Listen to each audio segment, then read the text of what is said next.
Assalamualaikum warahmatullahi wabarakatuh. Halo teman-teman sekalian, kalian sadar nggak sih? Setiap hari kita selalu melakukan yang namanya transaksi. Entah itu kita berbelanja, entah kita itu berada di kafe, entah kita berada di kantin, dimanapun kita berada, pasti tak luput kita melakukan yang namanya transaksi. Teman-teman sekalian, kalian penasaran nggak sih bagaimana caranya masyarakat pada zaman dahulu melakukan yang namanya transaksi? Mengingat di zaman dahulu masyarakat itu belum mengenal yang namanya uang sebagai alat tukar. Nah, pada kesempatan kali ini saya akan membahas bagaimana caranya masyarakat pada zaman dahulu melakukan transaksi tanpa menggunakan uang. Sebelumnya, perkenalkan nama saya Setio Budi.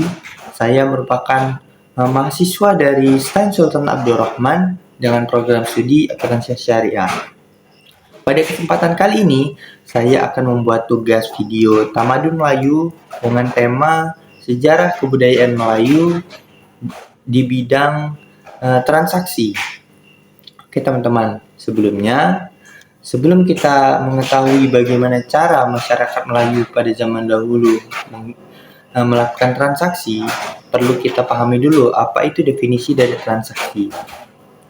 Secara umum, definisi transaksi itu adalah kesepakatan kedua belah pihak atau lebih yang melibatkan pertukaran barang, jasa, maupun aset yang melibatkan dengan menggunakan uang sebagai alat tukar.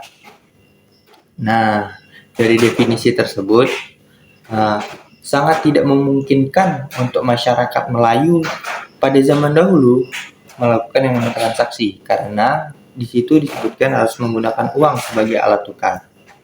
Terus bagaimana masyarakat zaman dahulu atau bagaimana masyarakat Melayu pada zaman dahulu melakukan transaksi? Apakah mereka tidak melakukan transaksi? Bagaimana mereka bisa mendapatkan barang? Apakah barang itu tiba-tiba terjun dari langit? Nah, tidak ya teman-teman. Jadi, masyarakat pada zaman dahulu tetap melakukan yang namanya transaksi. Hanya saja, mereka menggunakan sistem yang dimana sistem ini tidak memerlukan uang sebagai alat tukar. Sistem ini disebut dengan sistem barter, teman-teman. Jadi, barter itu adalah pertukaran secara langsung, baik menggunakan barang ataupun jasa ataupun barang dengan jasa. Nah, contohnya itu seperti ini teman-teman. Saya mempunyai dua ekor ikan, sedangkan saya membutuhkan 1 kilo nasi. Teman saya mempunyai 2 kilo nasi, 2 kilo beras, tetapi dia membutuhkan 1 ekor ikan.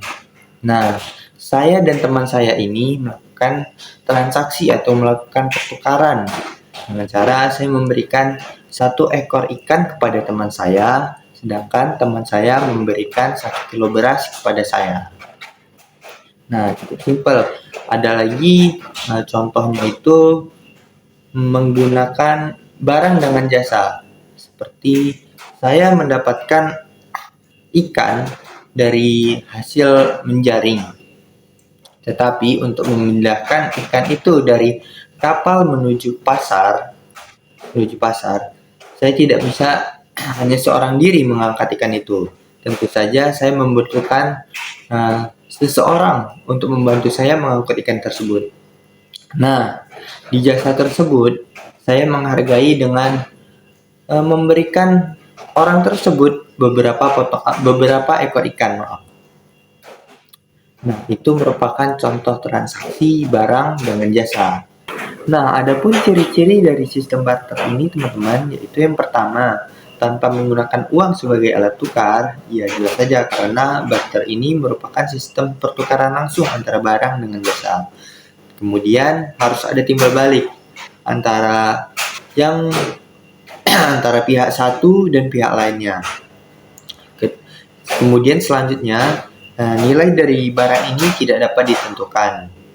Yang terakhir harus ada timbal balik antara satu pihak dan pihak lainnya. Tentu saja kita melakukan transaksi itu harus ada timbal baliknya, harus ada keuntungannya untuk kedua belah pihak. Nah, mungkin cukup sekian penjelasan singkat saya terkait dengan bagaimana masyarakat Melayu pada zaman dahulu melakukan transaksi tanpa menggunakan uang sebagai alat tukar. Oke, cukup sekian dari saya. Saya pamit undur diri.